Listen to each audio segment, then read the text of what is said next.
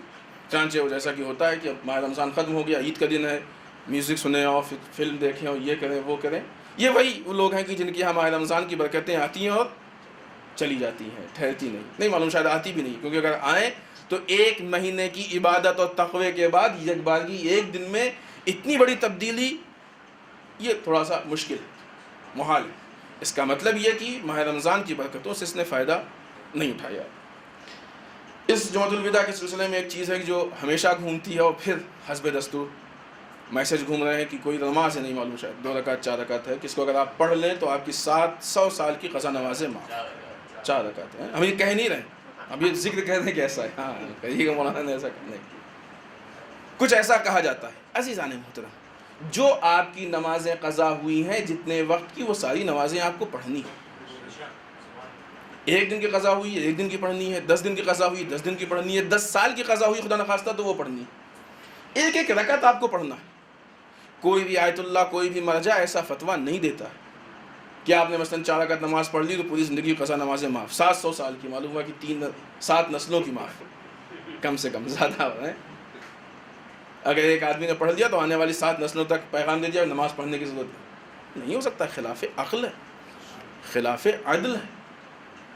اگر یہ اس حیثیت سے ہے تو کسی اور اس میں ہے نماز تو بھی ٹھیک ہے، اس کی روایت دیکھی جائے کہ واقعی روایت ہے کہ نہیں ہے، کس امام سے روایت ہے، اگر ہے تو ٹھیک ہے، ورنہ نہ پڑھے، اس لیے کہ آج کل بہت سی چیزیں گڑھی جا رہی ہیں۔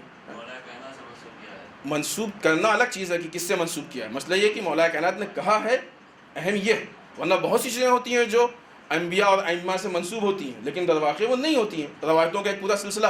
ابھی کچھ دن پہلے ایک کوئی عمل تھا، ہم کو پورا یاد بھی نہیں، بات آئی ذہن میں آئی تو سوچا بھی نہیں کہیں گے، کوئی ایک دعا کوئی بتاتا ہے، کہتا ہے کہ مثلا دعا پڑھیں اللہم انی محتاجن۔ اب یہ لفظ انی کے ساتھ محتاجن ہو ہی نہیں سکتا ہے، یہ عربی گرامر کی کے حساب سے یہ غلطی ہے، یہ بہت بڑی غلطی ہے۔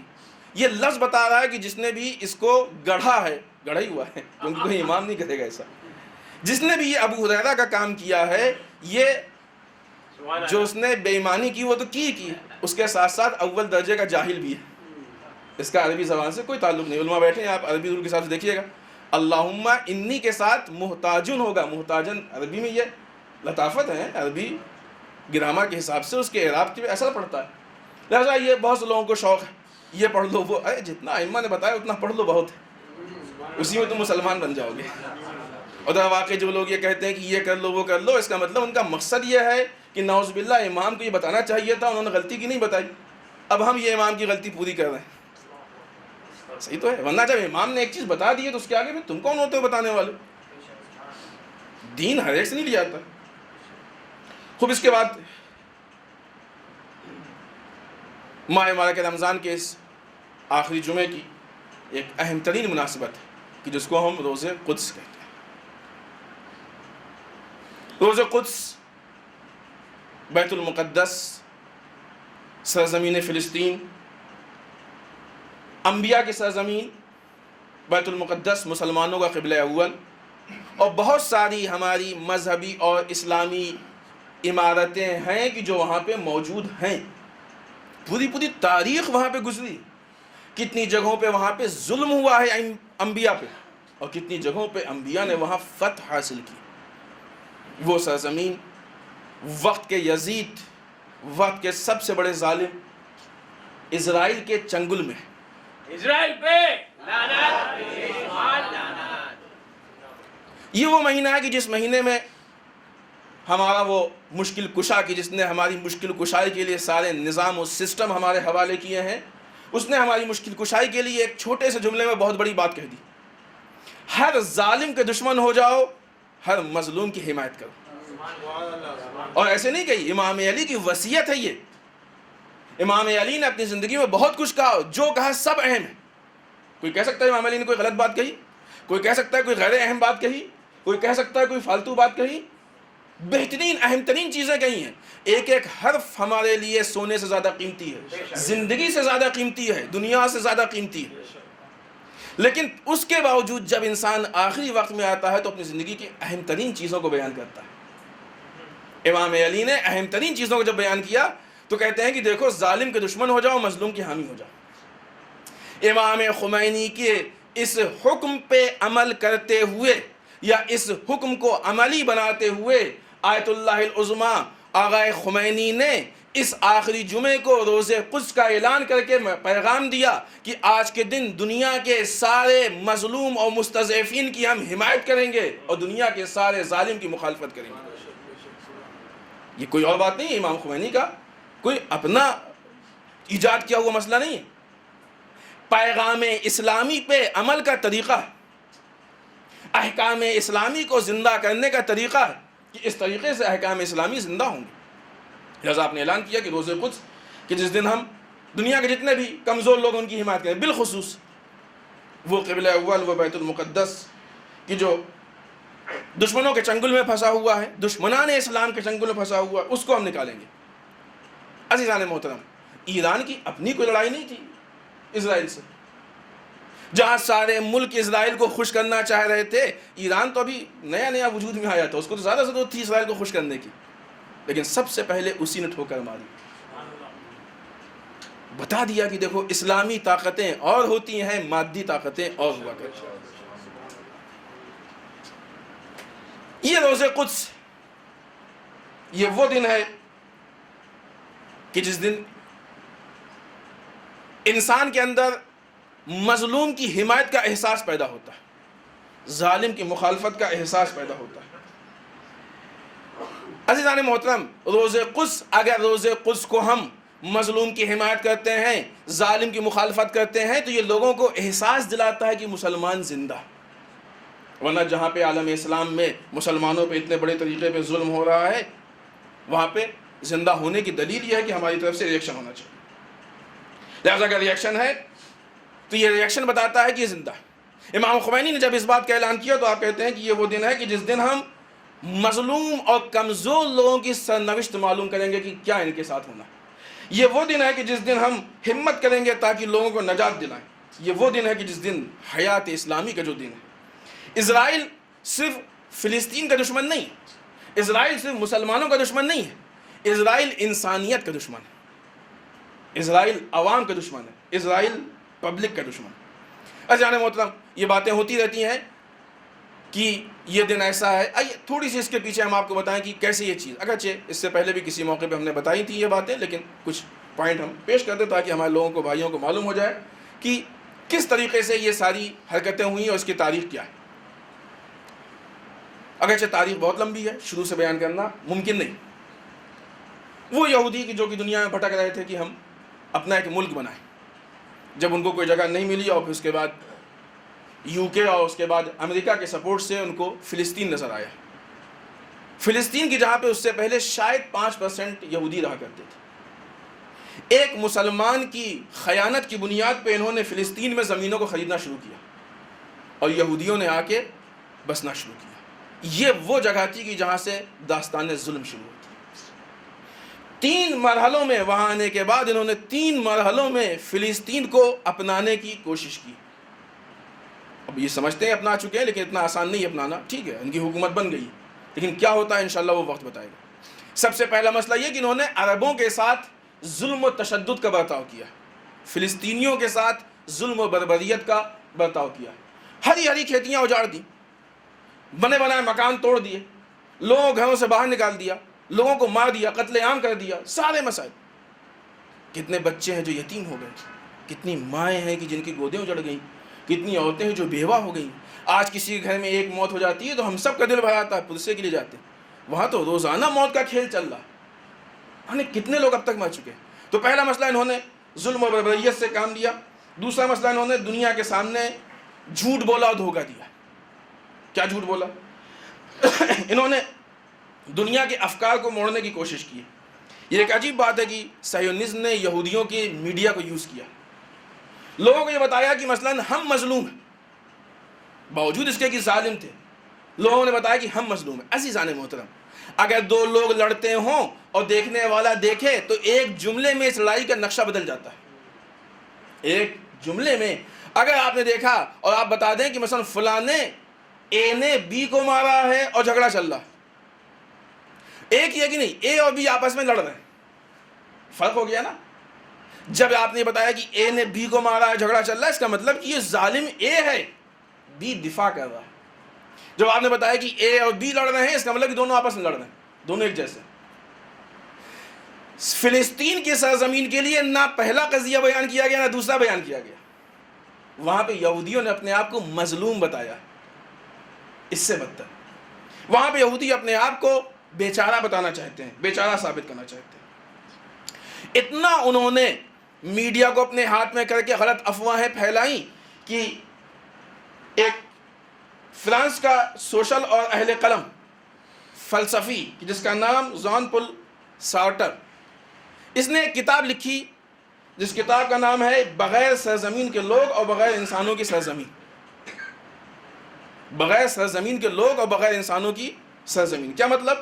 مطلب کہ یہ لوگ تھے یہودی بیچارے جن کے پاس کوئی ملک نہیں تھا، سرزمین نہیں تھی، یہ بھٹک رہے تھے، ان کو کوئی جگہ چاہیے تھی۔ اس کے مقابلے میں فلسطین ایک ایسی جگہ تھی کہ جہاں پہ جگہ تو تھی، سرزمین تھی، سب کچھ تھا، لیکن لوگ نہیں تھے رہنے والے، لہٰذا یہ لوگ آ کے وہاں رہنے لگے۔ کتنا آسان ہو گیا مسئلہ ہے، چھوٹا سا ہو گیا۔ کیسے بغیر لوگوں کی سرزمین؟ لوگ تھے وہاں پہ، اگر نہیں تھے تو آپ نے قتل کس کو کیا، یا قتل کس کو کر رہے ہیں آپ؟ لوگ تھے وہاں پہ، ہریالی تھی، کھیتی ہوتی تھی۔ تاریخ اٹھا کے دیکھیے کہ فلسطین میں سب سے زیادہ گیہوں کی کھیتی ہوتی تھی، ہرا بھرا ملک تھا، لوگ زندگی گزار رہے تھے، بچے تھے، بڑے تھے، ہر طرح کے لوگ وہاں پہ تھے۔ کیسے کہہ سکتے ہیں آپ کسی بھی، اگر بالفرض نہیں بھی تھے لوگ، کبھی آپ نکلیے گا سامنے ایک میدان خالی، اب جا کے آپ مکان بنا کے رہ لیجیے، کیا بھائی کیا بات ہے، ٹھیک ہے یہ زمین ہے، یہاں پہ کوئی رہتا نہیں، ہمارے پاس بھی مکان نہیں، ہم نے یہاں بنا لیا۔ دنیا میں کہیں ایسے ہوتا ہے؟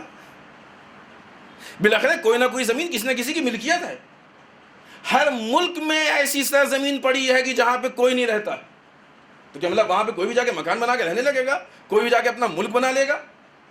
اگرچہ اس قضیے کو صحیح مانے تو، حالانکہ وہ صحیح نہیں ہے۔ فلسطین ایک بہترین ملک تھا کہ جہاں پہ لوگ بھی رہتے تھے، کھیتی بھی ہوتی تھی، ہریالی بھی تھی، سب کچھ تھی۔ دنیا کے سامنے ایسا ظاہر کیا جیسے فلسطین ایک غیر آباد ہے اور اس کو انہوں نے آنے کے بعد آباد کر لیا۔ عزیزان محترم، میڈیا کی جو یہودی میڈیا ہے، اس نے چھوٹے چھوٹے مسئلے کو اتنا بڑھایا، اتنا بڑا کیا، اتنا وہ کیا کہ ان مسائل کو لے کے لوگ یہ سمجھے کہ مثلا فلسطینی ظالم اور یہودی مظلوم۔ دو چیز۔ تیسری چیز کہ جب یہ وہاں پہ آ کے بس گئے، یہ وہاں پہ آ کے رہنے لگے، رہنے کے بعد انہوں نے ظلم شروع کیا، اب جب واویلا ہوا کہ تم نکلو تو ہمارے یہاں کہاں آ گئے ہو، یہاں سے باہر جاؤ، ایسی صورت میں انہوں نے کیا کیا، ٹھیک ہے مذاکرہ کر لیتے ہیں، باتیں کر لیتے ہیں بیٹھ کے، آئیے آپس میں مل کے طے کر لیتے ہیں، فلاں سیاسی پارٹی آگے بیچ میں داخل ہو جائے، فلاں ملک آگے بیچ میں ہمارے درمیان سلوک کر لے، فلاں لوگ آگے سلوک کر لیں، فلاں لوگ۔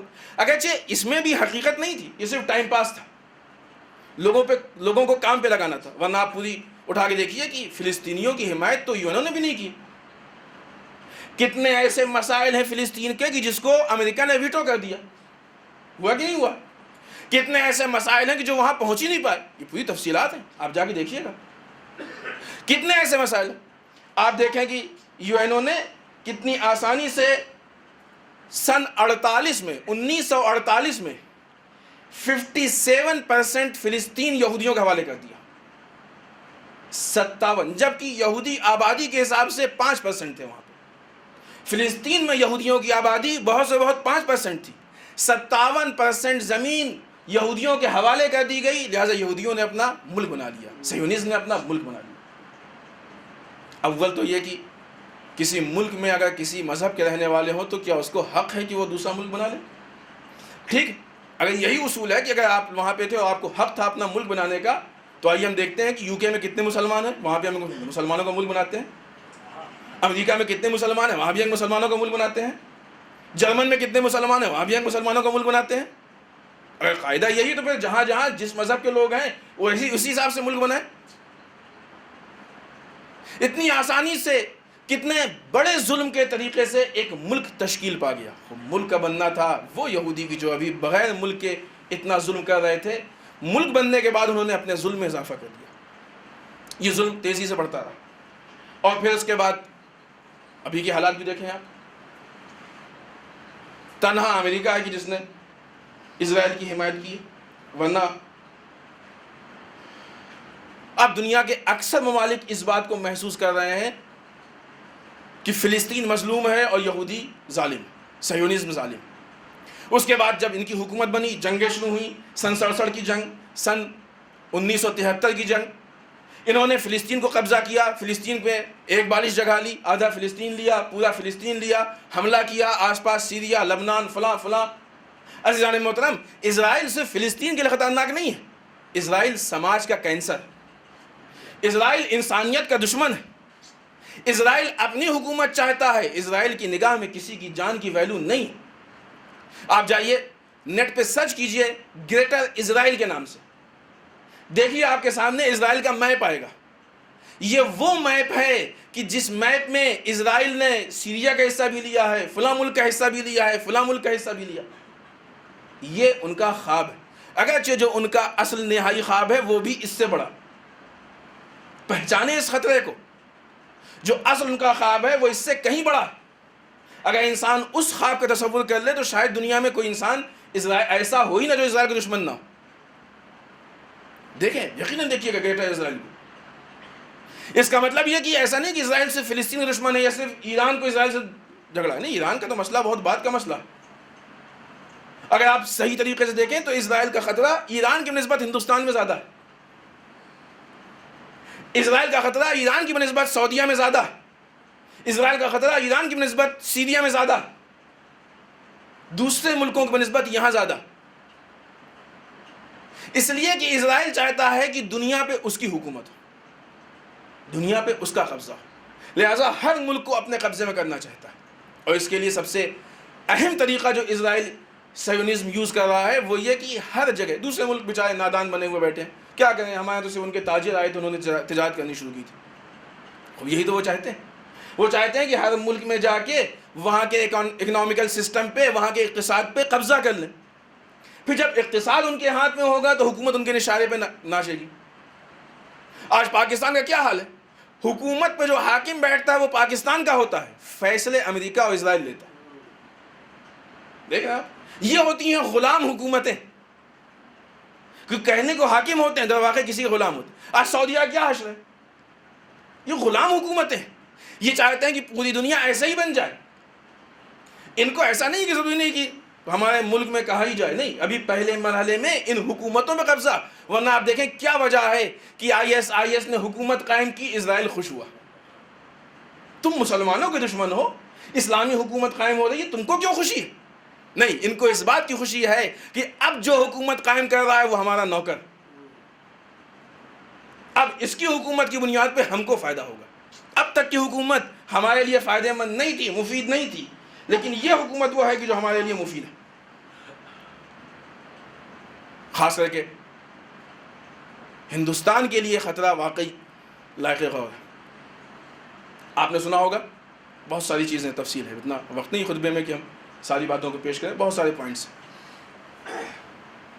ابھی کچھ دن پہلے ہمارے بامبے سے، کلیان سے بھی کچھ لوگ گئے ہیں، اس کے علاوہ دوسری جگہوں سے بھی گئے ہیں کہ جو کہ آئی ایس کی مدد کرنے کے لیے گئے. سنا ہے آپ نے؟ نیوز میں آیا ہے نا. ہندوستان گورنمنٹ کو اس پہ غور کرنا چاہیے. یہ آئی ایس کون ہے؟ یہ اسرائیل کی ناجائز اولاد ہے. یہ اسرائیل کے اشارے پہ چل رہے ہیں. یہ جہاں ایک طرف سے مسلمانوں کا قتل عام کر رہے ہیں، سنی شیعہ سب کو مار رہے ہیں، وہیں یہ کہتے ہیں کہ ہم یہودیوں پہ حملہ نہیں کریں گے، اس لیے قرآن میں نہیں کہا گیا. اگرچہ قرآن میں یہودیوں کو دشمن کہا گیا، قرآن نے یہودیوں کو دشمن کہا، ایک نہیں کہی آیتیں. نہیں، ہم یہودیوں پہ حملہ نہیں کریں گے اس لیے. کیوں؟ اس لیے نہیں کریں گے کہ وہی ان کے آقا و مولا. اس فلسفے کو محسوس کریں کہ آج دنیا میں یہ کہا جاتا ہے کہ سب سے بڑا آتنکوادی مسلمان ہے. میرے بھائی یہ بتاؤ کہ مسلمان اسلحہ بناتے ہی کب ہے؟ آتنکوادی مسلمان نہیں ہیں، امریکہ اور اسرائیل آتنکوادی ہیں۔ مسلمانوں کے نام پہ تم اپنے نوکروں کو بھیجتے ہو تاکہ بدنام مسلمان ہو۔ ISIS اسرائیل کے نوکر ہیں۔ اب اگر ہندوستان سے کچھ لوگ کھڑے ہو کے جاتے ہیں کہ تاکہ ISIS کی حمایت کریں، اس کا مطلب کہ اسرائیل کا اس حد تک نفوذ ہندوستان میں پہنچ گیا ہے کہ جو کل کے لیے یقیناً خطرناک ہے۔ اس خطرے کا احساس کرنا چاہیے ہم کو۔ کون کرے گا اس خطرے کا احساس؟ اس حد تک اگر یہ ہمارے لیے نقصان دہ ہے تو کیا ہم کو اس کے لیے آواز نہیں اٹھانی چاہیے؟ عزیزان محترم، ان حالات میں جو سب سے اچھا کام ہم لوگ کر رہے ہیں وہ یہ کہ اسرائیل کے خلاف اور فلسطین کی حمایت میں مظاہرے۔ دو طرح کے کام ہیں۔ ایک کام وہ ہے کہ جہاں پہ لڑنا ہے، یہ کام فلسطینیوں کا ہے۔ ابھی یقیناً ہم سے یہ نہیں کہا گیا ہے۔ عراق کی جنگ میں یہ کام عراقیوں کا ہے، ابھی ہم سے نہیں کہا گیا ہے۔ دوسرا کام، جب ظلم ہو تو ظالم کی مخالفت، مظلوم کی حمایت۔ کیوں؟ اس لیے کہ یہودی چاہتے ہی یہی ہے کہ ظلم نہ بیان کیا جائے، ظلم چھپ جائے۔ اسرائیل چاہتا ہی یہی کہ ظلم چھپ جائے، زیونزم یہ چاہتا ہے کہ ظلم چھپ جائے۔ لہذا جب بھی مظاہرے ہوتے ہیں، ہمارے مظاہرے ان کے لیے مشکل آور ہوتے ہیں، مشکل پیدا کرتے ہیں۔ ایسے حالات میں جتنا چھپانا چاہتے ہیں، یہ مظاہرے ان کے ظلم کو اتنا ہی بیاں کرتے ہیں، اتنا ہی عیاں کرتے ہیں۔ آج سے اتنے سال پہلے لاکھوں سلام اس مجاہد بزرگ آغا خمینی پہ کہ جس نے اس کی بنیاد رکھی۔ جب اس کی بنیاد رکھی گئی، نہ کتنے لوگوں نے اس سے انکار کیا، کتنے اسلامی ممالک نے انکار کیا، کتنے لوگوں نے اس کو کنڈم کرنے کی کوشش کی، کتنے لوگوں نے اس کو برباد کرنے کی کوشش کی، لیکن کسی کو کیا معلوم تھا کہ یہی روز قدس ایک دن ایک انقلاب بن جائے گا، سیلاب بن جائے گا کہ جس کے سامنے اسرائیل کو اپنی حقیقت نظر آنے لگے۔ یقیناً سید نصر اللہ نے جو بات کہی ہے کہ اسرائیل، یہ یہودی، یہ اسرائیل زیونزم، یہ مکڑی کے جالے سے زیادہ کمزور ہے، واقعاً کمزور ہے۔ یہ مضبوط صرف ان نادانوں بیوقوفوں کی وجہ سے ہیں جو ان کو طاقتور سمجھتے ہیں۔ طاقتور ہیں نہیں، سمجھے جاتے ہیں۔ فرق ہے، طاقتور ہیں نہیں، سمجھے جاتے ہیں۔ ہر ظالم طاقتور نہیں ہوتا ہے، چونکہ ظلم کرتا ہے لہذا طاقت سمجھ میں آتی ہے۔ فرق ہے۔ ورنہ اگر طاقتور ہوتے تو انہوں نے 33 دن کی جنگ میں اپنی اوقات کو پہچان لیا، انہوں نے سیریا میں اپنی حیثیت کو پہچان لیا، نہ وہاں جیت پائے نہ یہاں جیت پائے۔ خب طاقت کہیں تو نظر آتی، کہیں نظر نہیں آئی۔ کب طاقت نظر آئی؟ جب چالاکی ہے، جب عیاری ہے، جب مکاری ہے، جب دھوکے بازی۔ معلوم یہ ہوا کہ ان کے پاس کون سی طاقت ہے۔ آپ کو یاد ہوگا کہ عالم اسلام میں ایک ایسی جنگ تھی کہ جو طاقت سے نہیں جیتی گئی تو دھوکے بازی سے جیتی گئی۔ کبھی کپڑا اتارا گیا، کبھی قرآن کو نیزے بلند کیا گیا۔ اسرائیل اسی طریقے سے جنگ کو جیتنا چاہتا ہے، کہیں مسلمانوں کو دھوکہ دینا چاہتا ہے، کہیں مسلمانوں کو بیوقوف بنانا چاہتا ہے، کہیں مسلمانوں کو قرآن کا دھوکہ دیتا ہے، کہیں مسلمانوں کو حدیثوں کا دھوکہ دیتا ہے۔ اگر مسلمان اپنے دین کو صحیح طریقے سے سمجھنے کی کوشش کرے، حتیٰ صرف یہ طے کر لے کہ ہم کو دین صحیح لوگوں سے ہی لینا ہے، تو نہ اسرائیل کامیاب ہو سکتا ہے، نہ امریکہ کامیاب ہو سکتا ہے۔ جو لوگ کہتے ہیں کہ یہ مسئلہ مذہبی مسئلہ نہیں ہے، سیاسی مسئلہ ہے، عزیزان محترم، ان سے زیادہ تو اسرائیل جانتا ہے کہ اس مسئلے کو مذہبی مسئلے سے ہی حل کر سکتے ہیں، اس مسئلے کو مذہبی طریقے سے ہی حل کر سکتے ہیں۔ لہذا یہ مظاہرے، یہ پروٹیسٹ، یہ ہماری ذمہ داری ہے تاکہ اسرائیل کو اس کے ناپاک ارادوں میں کامیاب نہ ہونے دیں۔